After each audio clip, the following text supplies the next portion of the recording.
নমস্কার, আমি দেবাশিস। আপনারা দেখছেন আপনাদের প্রিয় YouTube channel DD on the go.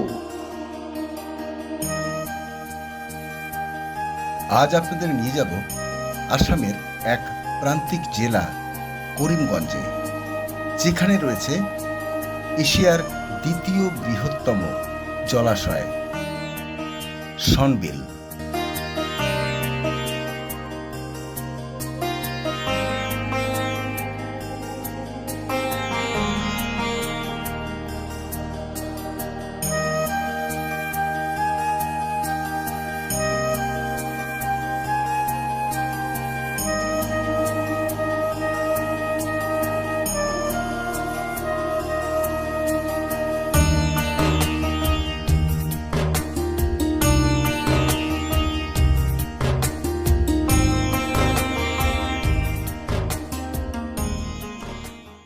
আমরা যেখানে দাঁড়িয়ে আছি এই জায়গাটা পুরো জলেই ভরে থাকে, কিন্তু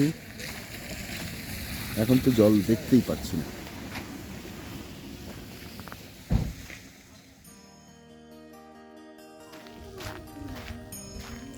আমরা সনবিলে এসেছি।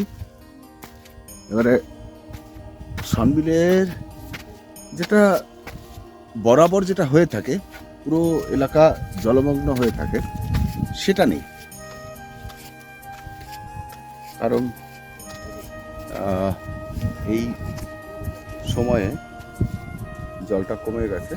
এই কটা দিন বাদেই যখন বর্ষা হবে তখন পুরো ভরে যাবে। আবার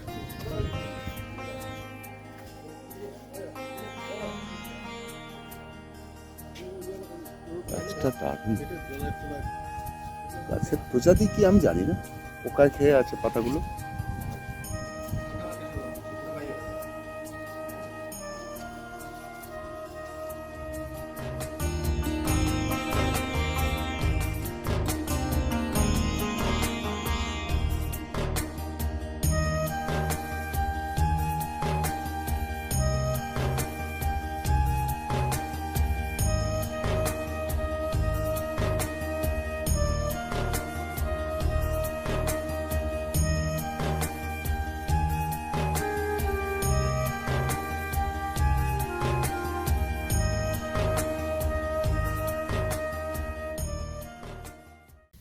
সুন্দর বসার জায়গা করা আছে।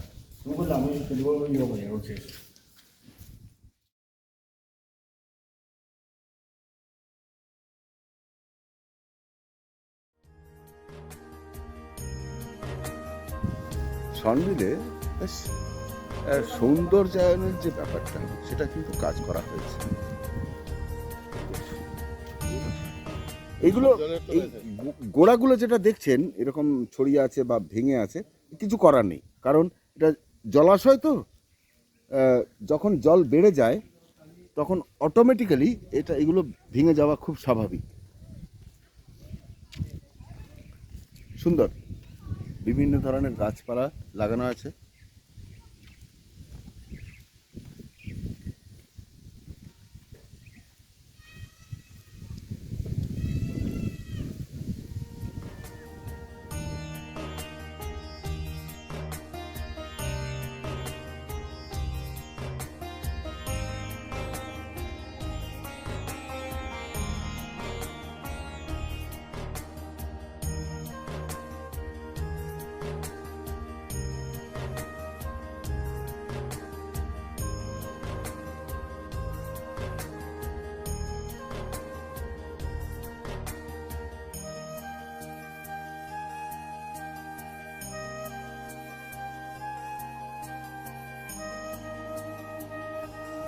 পরিবেশটা কিন্তু দারুণ সুন্দর, ছাওয়া খুব সুন্দর, অসুবিধে নেই।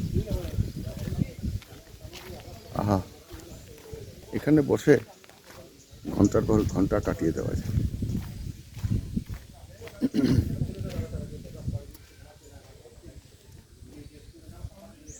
আমি যদিও প্রকৃতিপ্রেমী নই বা অত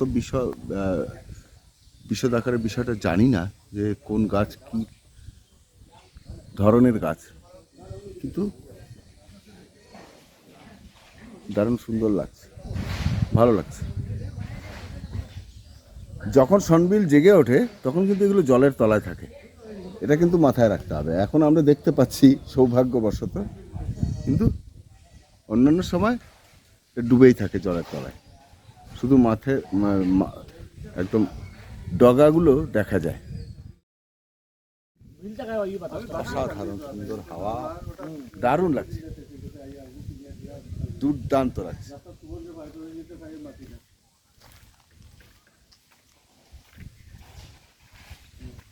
ছাওয়া, গাছের ছায়ায় বসে খুব দারুণ লাগছে।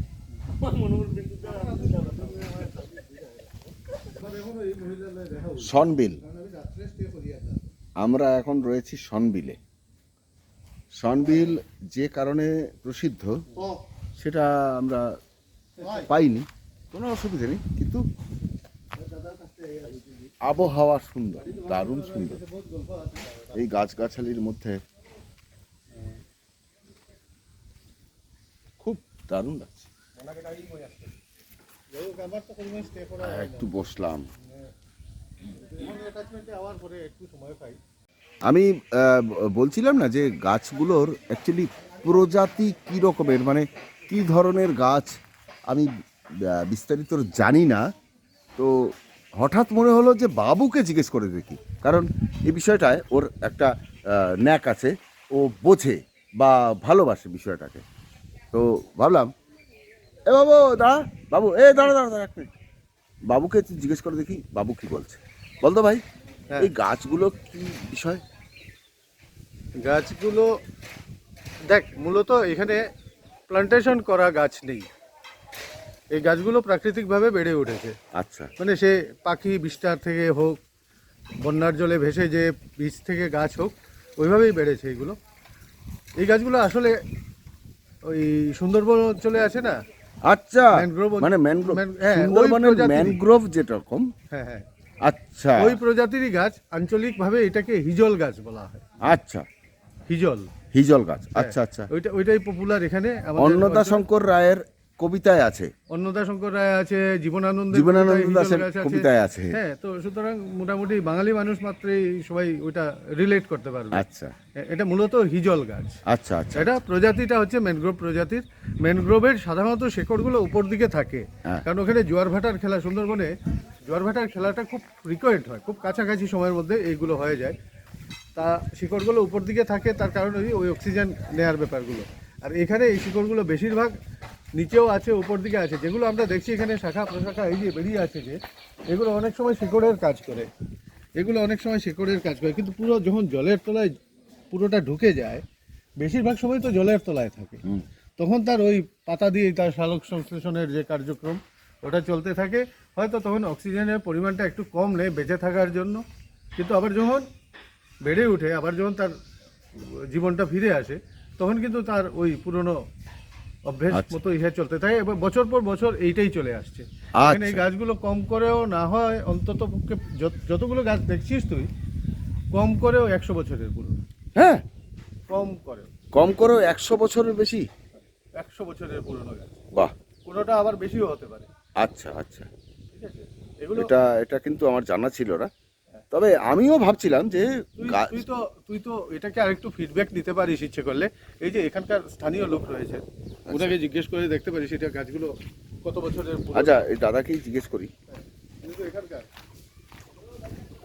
দাদা এখানকার লোকাল তো, তাই হয়তো বলতে পারবেন। দাদা, এই গাছগুলো অ্যাকচুয়ালি সারা বছর তো জলের তলায় থাকে।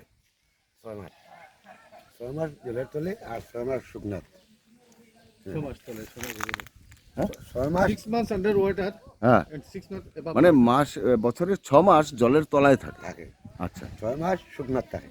আচ্ছা, তো এইভাবেই বেঁচে থাকে, কোনো সমস্যা হয় না? না, কোনো সমস্যা না। এই গাছগুলার জন্ম, আমারও তখন জন্ম নাই। এই যে দাদা বলছেন যে 100 বছর এই গাছের বয়স হয়ে যাবে, সত্যি কথাই বলছেন। আমি যখন জন্ম নাই, আমিও তো জন্ম হওয়ার পরে এই গাছগুলা দেখি, বেশিও আছে। হ্যাঁ, 100 বছরের বেশিও আছে। কারণ দাদা কইছে যে ইজল গাছ না, এই গাছের নাম হইল ইজলের মতো, এটার হকা গাছ। না না ঠিক আছে আচ্ছা পোকা গাছ আর ওই যে গাছগুলা আছে, এইটা ইজল গাছ হয়। আর এটা দেখো পোকা গাছ, ওগুলো ইজল জাতীয় গাছ এটা।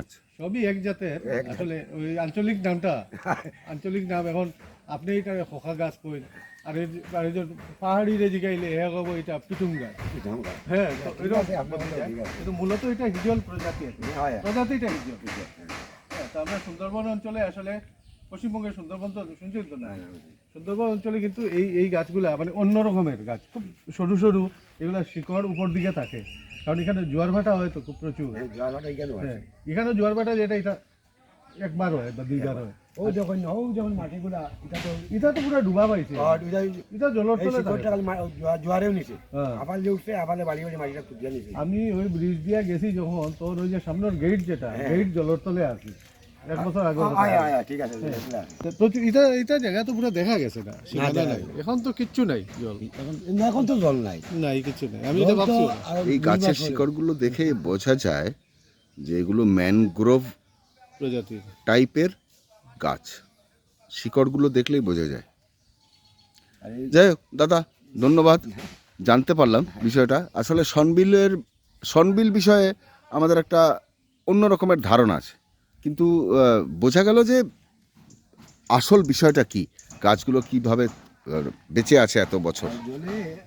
জলের মধ্যে এই গাছগুলো একটু খাদ্য আছে, এটা তো জলের গাছ। সনবিলে কিন্তু ঘোড়সওয়ারি করারও অপশন রয়েছে। আমি এখন সনবিলে, আসাম সনবিলে। আপনারা ভাবতেও পারবেন না সনবিলে এই রকমের অপশন আছে।